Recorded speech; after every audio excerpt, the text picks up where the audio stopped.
Alexander Payne's fourth movie, Sideways, was a big hit, actually a surprise hit back when it came out, and it got an Academy Award nomination for Best Picture. I think if this movie came out today, we would like it even more because it's a fresh, original, humanistic take on these two main characters, Miles and Jack, especially Miles, played by Paul Giamatti, fully fleshed out human being, rich character, and this movie has interesting things to chew on, as well as very, very good direction, and obviously very good acting. The movie is a buddy road trip involving Thomas Hayden Church playing Jack. He's a Lothario character. He's getting married on Saturday of the next week, but he and his buddy Miles are going to go to California wine country and live it up. Jack is going to go probably have sex with a bunch of women. It's kind of disgusting. I think Miles, his friend, is a little bit disgusted, but he does go along with it. Miles, meanwhile, is a classic Alexander Payne sad sack. He is kind of a pathetic loser in a way. He can't get a novel published, even though Jack's telling everybody, hey, he's getting his novel published. He's a middle school English teacher, not unlike the Matthew Broderick character in Alexander Payne's Election. What is it?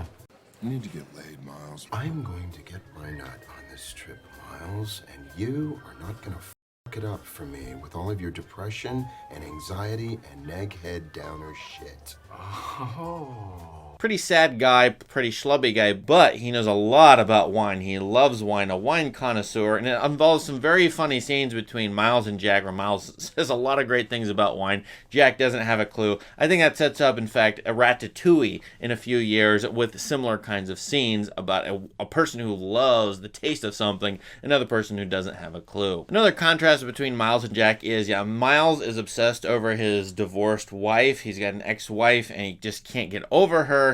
Meanwhile, Jack just doesn't care whom he beds. Therefore, Miles can't get a woman, and Jack can get any woman. Jack also being an actor, and sometimes it's hard to tell when he, in fact, is acting and being vain. Now, in a lot of ways, this movie is an ordinary movie.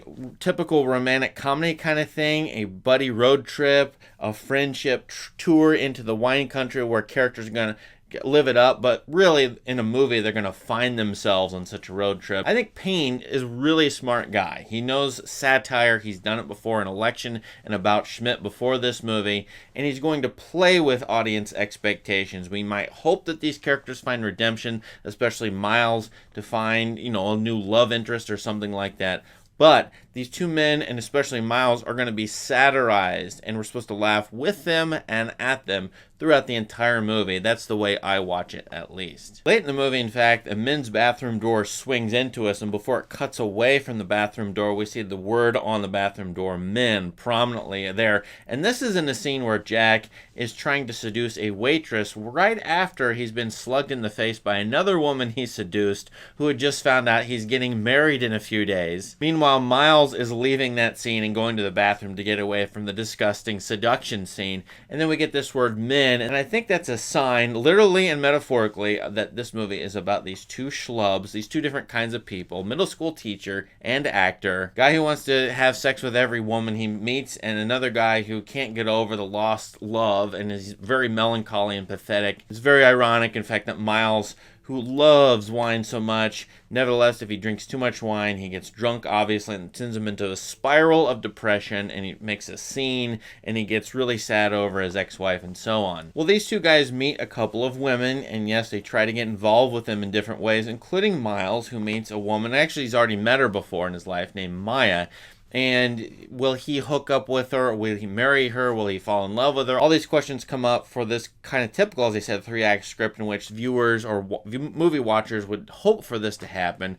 But, as I said, Payne will play with us all the way through. And I think the title is important. This movie is a sideways glance at a typical buddy road trip 3-act romantic comedy kind of plot, with everything being quirky and weird. Nothing kind of expected to happen happens, or off-center things or offbeat things happen that are kind of like what you'd see in these movies, but not completely typical. One key aspect of the movie is both men are liars in different ways, and Miles does look down on Jack as a kind of scummy seducer, but Miles is as much a scummy liar as anybody. For one, he goes along with some of his friends' lies, especially his lies of seduction. He doesn't tell the two women they meet, hey, he's getting married in a few days, which does lead to a moral comeuppance later in the movie. At one point, he takes money from a woman he shouldn't take, and at many other points, he's a liar, and so you have this perhaps hypocrisy, perhaps these hidden things that go on with these men on the surface. And this is what Payne does a lot. There's a nice veneer over these men. They know how to appear well or try to appear well in front of people, but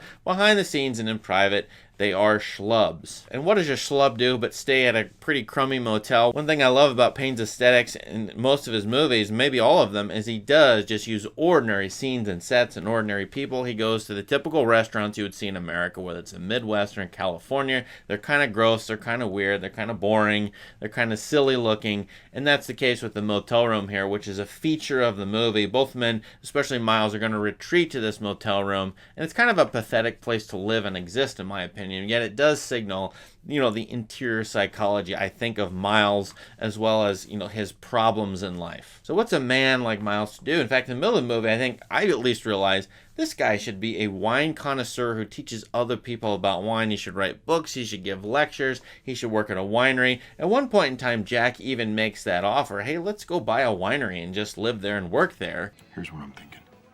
You and me, we move up here, we buy a vineyard. You design the wine, I'll handle the business side. Miles, though, has trouble with ambition and trouble with taking risks. And so everything is staring him in the face. Here's what you should do. You should change careers. Get out of your ordinary humdrum life. And will he do that? And I kind of like that theme because maybe for a majority of men, maybe most men, they have trouble taking risks, especially in middle age, getting out of one lifestyle that they've been stuck in and going into a different one, whether that's careers, whether that's something else. But taking risks, and Miles definitely, I feel like, should become a wine expert and go into that field. But all in all, he's just a hobbyist. So the question for Miles in this movie is, will you become a different person? And I love how Payne and the direction and the script and the acting by Paul Giamatti sort of give us that both. He's going to do both, or he could do both. We're not sure. Will he choose one thing or the other? Will he remain a schlub or get serious and take a risk? Now, at one point in the movie, Miles describes his novel and he says the ending is uncertain. It leaves you hanging. There's no resolution, in fact, to his ending. And another point in the movie, he describes why he likes Pinot Noir, Pinot grapes especially. It's a very complicated discussion, and it, of course, is about Miles's inner psychology. But to have his novel unresolved, well, that's kind of like what the script's going to be, or Miles's life. Will he get over himself or not? I find this movie watches better in middle age than it did 20 years ago. I think this movie is kind of a classic Hollywood movie. In fact, if you change a few things about it, it could have come out of 1955. It could have come out of 1972. I mean, this movie is, in that sense, somewhat timeless, at least according to Hollywood or American movie standards. What do you think of Sideways, though? Let us know in the comments. And does it still hold up after 19 or 20 years? This video being done in 2023, and this movie coming out in 2004, 19 years ago. Please let us know in the comments, and please subscribe to this channel for more great content if you haven't. Have a great day.